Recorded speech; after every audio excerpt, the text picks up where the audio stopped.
Hi all, welcome to vidyasview. இன்னைக்கு நாம வீடியோவில் வந்து மாஸ்டரோட பர்த்டே ஸ்பெஷலாக எங்களோட ஃபேமிலி ஃப்ரெண்ட்ஸ் வந்து மட்டன் பிரியாணி சமைச்சு கொடுத்தாங்க. ஸோ மட்டன் பிரியாணி எப்படி செய்யறதுன்னு பார்க்கலாம். முதல்ல வந்து பார்த்தீங்கன்னா நம்ம வந்து மட்டன் மேரினேஷன் பண்ணோம். அதுக்காக வந்து நம்ம நல்லா கழுவி வச்ச மட்டன் எடுத்து வச்சுருக்கு. அதில் வந்து முதல்ல வந்துட்டு பார்த்தீங்கன்னா மஞ்சத்தூள் போடுறோம். அதுக்கப்புறமா வந்து பார்த்தீங்கன்னா மிளகாத்தூள் போடுறோம். இந்த ஸ்பைஸ் லெவலை பொறுத்து தான், இது குவான்டிட்டி அண்ட் ஸ்பைஸ் லெவலை பொறுத்து தான் நீங்கள் மெஷர்மெண்ட் எல்லாம் போடணும். இப்போ வந்து பார்த்தீங்கன்னா இதில் வந்து கொஞ்சம் மல்லித்தூள் போடுறோம். அதுக்கப்புறமா வந்து பார்த்தீங்கன்னா இது வந்து மட்டன் பிரியாணி மசாலா, இது கடையில் வாங்க கிடைக்கிற பேக்கெட் தான், அது போட்டுட்டோம். அதுக்கப்புறமா வந்து பார்த்தீங்கன்னா சால்ட் போடுறோம். சால்ட்டுக்கு அப்புறமா என்ன போடலாம்னா கர்ட் போடலாம். அதுக்கப்புறமா வந்து பார்த்தீங்கன்னா இந்த ஜிஞ்சர் கார்லிக் பேஸ்ட் போடுறோம். அதுக்கப்புறமா வந்துட்டு இது எல்லாமே சேர்த்து நல்லா மிக்ஸ் பண்ணி விட வேண்டியதான். இப்போ வந்து பார்த்தீங்கன்னா நம்ம வந்து மட்டன் எல்லா மசாலாவும் சேர்த்து நல்லா மிக்ஸ் பண்ணிட்டோம். அதுக்கப்புறமா வந்து பார்த்தீங்கன்னா இது ஒரு பவுலுக்கு மாற்றிட்டோம். அதுக்கப்புறமா வந்துட்டு அவங்க வந்து இதில் வந்து கொஞ்சம் பட்டை அண்ட் கிராம்பு இடிச்சிட்டு சேர்த்துறாங்க. ஆனால் என்னென்னா இவங்க வந்து அவங்க வீட்டில் செய்யும்போது வந்துட்டு அவங்க ஃப்ரெஷ்ஷாக அரைச்ச கரம் மசாலா தான் போடுவாங்களாமா. இதில் வந்துட்டு எங்ககிட்ட ஃப்ரெஷ்ஷாக அரைச்ச கரம் மசாலா இல்லை. ஸோ அதனால அவங்க வந்துட்டு கொஞ்சம் பட்டை அண்ட் கிராம்பு இடிச்சு அதில் சேர்த்துக்கிறாங்க. ஸோ அது சேர்த்து நல்லா மிக்ஸ் பண்ணதுக்கப்புறம் இது வந்து ஒரு 1 hour வந்துட்டு நம்ம ஃப்ரீசரில் ஒரு 1 hour வச்சுட்டு அதுக்கப்புறமா தான் எடுத்து குக் பண்ணணும். அடுத்தாக வந்து பார்த்தீங்கன்னா நம்ம வந்து மட்டன் குக் பண்ணுறதுக்கு முன்னாடியே வந்துட்டு கொஞ்சம் ஆனியன் எல்லாம் வதக்கி எடுக்கணும். ஸோ அதுக்காகவே வந்து பார்த்தீங்கன்னா ஒரு பெரிய பாத்திரமாக எடுத்து அதில் வந்து கொஞ்சம் வெஜிடபிள் ஆயில் ஊற்றி அது சூடானதுக்கப்புறமா வந்து அதில் கொஞ்சம் பே லீவ்ஸ், அப்புறம் cinnamon stick, cardamom and gloves எல்லாம் போட்டு அது பொரிஞ்சதுக்கப்புறமா வந்து அதில் கொஞ்சம் ஆனியன் கட் பண்ணி வச்சுருந்தது, நீளமாக கட் பண்ணி வச்ச ஆனியன் வந்து போட்டுட்டு அப்புறமா வந்துட்டு கொஞ்சம் பச்சை மிளகா போட்டு கொஞ்சம் நல்லா வதக்கி எடுக்கணும்.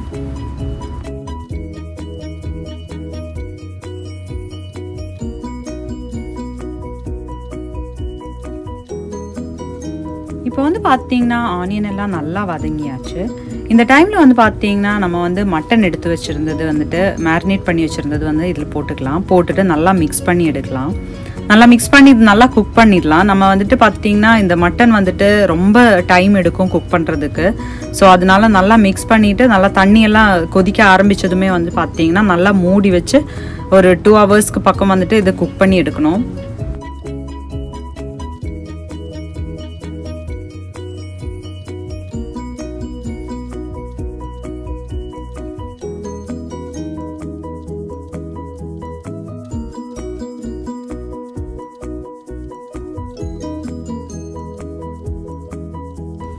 இப்போ வந்து பார்த்தீங்கன்னா மட்டன் அப்படியே வெந்துட்டு இருக்கோம். இந்த டைமில் வந்து பார்த்தீங்கன்னா இதில் வந்து கொஞ்சம் தக்காளியை வெட்டி வச்சுருந்தது சேர்த்துக்கணும். அதுக்கப்புறமா வந்து பார்த்தீங்கன்னா கொஞ்சமாக தேங்காய் துருவல் சேர்த்துக்கணும். நான் வந்து இங்கே ஃப்ரோசன் தேங்காய் தான் யூஸ் பண்ணியிருக்கேன், அதனால தான் இப்படி கட்டியாக தெரியுது. இது ரெண்டுமே சேர்த்து நல்லா மிக்ஸ் பண்ணிவிட்டு இனியும் வந்துட்டு கொஞ்சம் நேரம் கூட வேக விடணும். கொஞ்ச நேரத்துக்கு அப்புறமா வந்து ஓப்பன் பண்ணி பார்க்கும்போது அந்த டொமேட்டோ அண்டு காக்கனட் எல்லாம் வந்துட்டு நல்லா மட்டன் கூட நல்லா வெந்து சேர்ந்துருச்சு. ஸோ அதுக்கப்புறமா வந்து பார்த்தீங்கன்னா நம்ம வந்து கொஞ்சம் மின்ட் லீவ்ஸ், அதுக்கப்புறம் வந்து பார்த்தீங்கன்னா கொஞ்சம் கொரியாண்டர் லீவ்ஸ் அதில் போட்டுட்டு நல்லா மிக்ஸ் பண்ணி எடுக்கணும். இது நல்லா மட்டன் கூட மிக்ஸ் ஆனதுக்கப்புறம் வந்து பார்த்தீங்கன்னா நம்ம வந்து கொஞ்சமாக நெய் ஊற்றி கொஞ்சம் வேக வைக்கணும். இப்போ வந்து பார்த்தீங்கன்னா நாங்கள் வந்து மட்டன் ஆல்மோஸ்ட் குக் பண்ணியாச்சு. அடுத்தாக வந்து பார்த்தீங்கன்னா ரைஸ் குக் பண்ணோம். அதுக்காகவே வந்து ரைஸ் நாங்கள் வந்து ஒரு 15 நிமிஷம் தண்ணியில் ஊற வைக்க போகிறேன். இங்கே வந்து நாங்கள் எப்படி மட்டன் எடுத்திருக்குன்னு பார்த்தீங்கன்னா ஒரு 4 lbக்கு பக்கம் தான் எடுத்திருக்கு. 4 lbன்றது வந்து நம்ம ஊர் கணக்குப்படி பார்த்தீங்கன்னா ஒரு 2 kg பக்கம் வரும். அதனாலே வந்துட்டு ரைஸ் வந்து பார்த்தீங்கன்னா நாங்கள் வந்து ஒரு 1.5 kg பக்கம் எடுத்திருக்கு. இப்போ வந்து பார்த்தீங்கன்னா நம்ம வந்து ரைஸ் ஊற வச்சாச்சு. அடுத்தாக வந்து பார்த்தீங்கன்னா இந்த ரைஸ் வந்து குக் பண்ணுறதுக்காக கொஞ்சம் தண்ணி கொதிக்க வைக்கணும். ஸோ இப்போ தண்ணி வச்சதுக்கு அப்புறமா வந்து பார்த்தீங்கன்னா அதில் வந்து கொஞ்சம் மின்ட் லீவ்ஸோட ஸ்டிக்கும், அப்புறமா வந்து பார்த்தீங்கன்னா கொஞ்சம் ஷாஜீரா போட்டுட்டோம். ஸோ இது வந்து கொஞ்சமாக அப்படியே பாயில் ஆக ஆரம்பிச்சதுமே வந்து பார்த்தீங்கன்னா கொஞ்சம் சால்ட் போடுறோம். அதுக்கப்புறமா வந்துட்டு கொஞ்சம் கீ போட்டுட்டு நல்லா கொதிக்க விடுறோம்.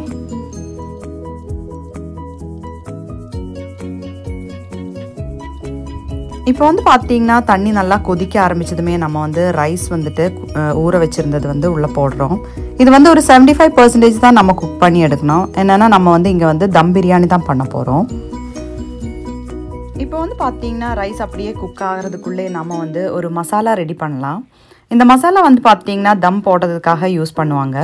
ஸோ அதுக்காகவே வந்து ஒரு ஃப்ரை பேன் எடுத்திருக்கு. அதில் வந்து cinnamon stick, cardamom, gloves, shahjeera, அப்புறம் ஃபெனல் சீட்ஸ் இதெல்லாமே வந்து பார்த்தீங்கன்னா ஒரு மிதமான சூடில் வந்து 1 நிமிஷம் ஃப்ரை பண்ணி எடுக்கணும்.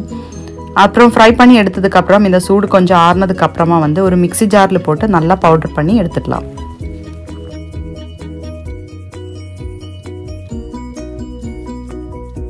இப்போ வந்து பார்த்தீங்கன்னா நம்மளோட ரைஸ் வந்து குக் ஆனது வந்து ட்ரெயின் பண்ணி எடுத்து வச்சுருக்கு.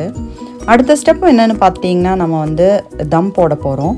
ஸோ அதுக்காகவே வந்து ஒரு பாத்திரம் எடுத்து வச்சுருக்கு. அதில் வந்து மட்டன் குக் பண்ணும்போது ஊறி வந்த அந்த ஆயில் வந்துட்டு அந்த பாத்திரத்தில் கீழே போட போகிறோம். ஸோ இந்த ஆயில் கீழே போட்டோன்னா என்ன பெனிஃபிட்னா நமக்கு வந்து தம் போடும்போது ரைஸ் வந்து கீழே ஒட்டாமல் இருக்கிறதுக்கு ஹெல்ப் பண்ணுவாங்க. இப்போ வந்து பார்த்தீங்கன்னா நம்ம வந்து லேயர் போட ஆரம்பிச்சிட்டோம். அதுக்காக வந்து முதல்ல வந்து நம்ம ரைஸ் போட்டுட்டோம். அதுக்கப்புறமா வந்து பார்த்தீங்கன்னா மட்டன் வேக வச்சுருந்தோம், அது நம்ம போட்டுட்டோம். அப்படியே நம்ம கடைசி வரைக்கும் ஒவ்வொரு லேயராக வந்து மாற்றி மாற்றி போட்டுட்டு இருக்கணும். அதுக்கப்புறம் கடைசி லேயர் வரும்போது மட்டும் அந்த மட்டன் போடும்போது மட்டும் அதில் வந்து கொஞ்சம் கீ ஊற்றுறாங்க. அதுக்கப்புறமா அதுக்கு மேலேயே ரைஸ் போட்டதுக்கப்புறம் அந்த மசாலா போட்டு விடுறாங்க. நம்ம அரைச்சி வச்சுருந்த அந்த ஃப்ரெஷ்ஷாக அரைச்சி வச்சுருந்த மசாலா தான் போடுறாங்க. ஸோ அதுக்கப்புறமும் பார்த்துட்டிங்கன்னா அவங்க வந்து கீ போட்டுட்டு நல்லா வந்துட்டு சில்வர் ஃபாயில் வச்சு நல்லா மூடி வைக்கிறாங்க. அந்த சில்வர் ஃபாயில் வச்சு மூடி வச்சதுக்கப்புறமா வந்துட்டு நம்ம வந்து குக் பண்ண ஆரம்பிச்சிடலாம். தம் போடுறதுக்கு நம்ம வந்து ஸ்டவ்வில் வச்சதுக்கப்புறமா இது வந்து ஹை ஃப்ளேமில் வந்து ஒரு 5 நிமிஷம் வைக்கிறாங்க. அதுக்கப்புறமா வந்து பார்த்திங்கன்னா மீடியம் ஃப்ளேமில் வந்து ஒரு 10 மினிட்ஸ் வைக்கிறாங்க. அப்புறமா வந்து பார்த்திங்கன்னா ஒரு லோ ஃப்ளேமில் வந்து ஒரு 45 மினிட்ஸ் வைக்கிறாங்க. ஸோ மொத்தமாக வந்து பார்த்திங்கன்னா நம்ம வந்து ஒரு 1 hour வந்துட்டு இது தம் போட வைக்கிறோம். ஸோ இதுக்கு தம் போடும்போது நம்ம வந்து ஸ்டவ்வில் வச்சதுக்கப்புறமா வந்து பார்த்திங்கன்னா நம்ம ஒரு வெயிட் அதுக்கு மேலே வைக்கணும். ஸோ இங்கே வெயிட் மேலே வைக்கிறதுக்காக என்ன யூஸ் பண்ணியிருக்காங்கன்னா இந்த ரைஸ் குக் பண்ணிவிட்டு ட்ரெயின் பண்ணும்போது யூஸ் பண்ணால் அதே அந்த ட்ரெயின் பண்ணும்போது கிடைச்ச அந்த தண்ணி இருக்கும் இல்லையா, அந்த தண்ணி வந்துட்டு அந்த சூடோடையே வந்துட்டு பார்த்திங்கன்னா இதுக்கு மேலே வந்துட்டு ஒரு பாத்திரத்தில் எடுத்து வச்சுருக்கு.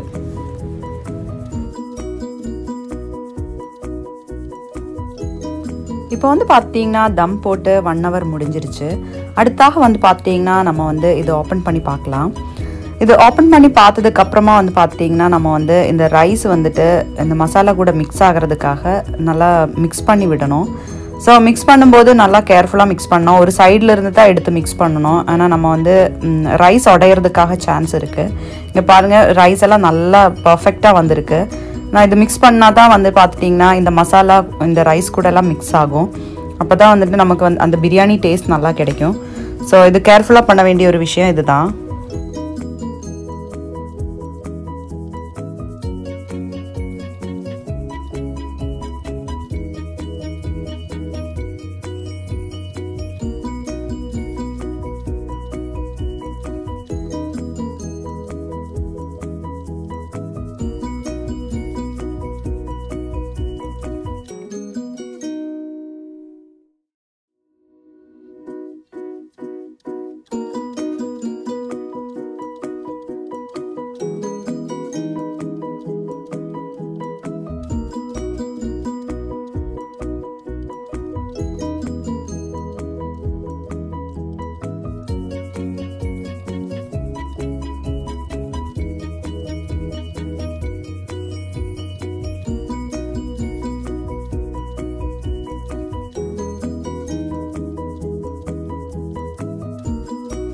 இப்போ வந்து பார்த்தீங்கன்னா நம்ம வந்து நல்லா பிரியாணி மிக்ஸ் பண்ணி எடுத்தாச்சு. அதோட கலராக இருந்தாலும் சரி, டெக்ஸ்டராக இருந்தாலும் சரி, எல்லாமே நல்லா பர்ஃபெக்டாக வந்துருச்சு. அடுத்தாக வந்து பார்த்தீங்கன்னா நாங்கள் வந்து டேஸ்ட் பண்ணிவிட்டு எப்படி இருக்குன்னு சொல்லலாம்.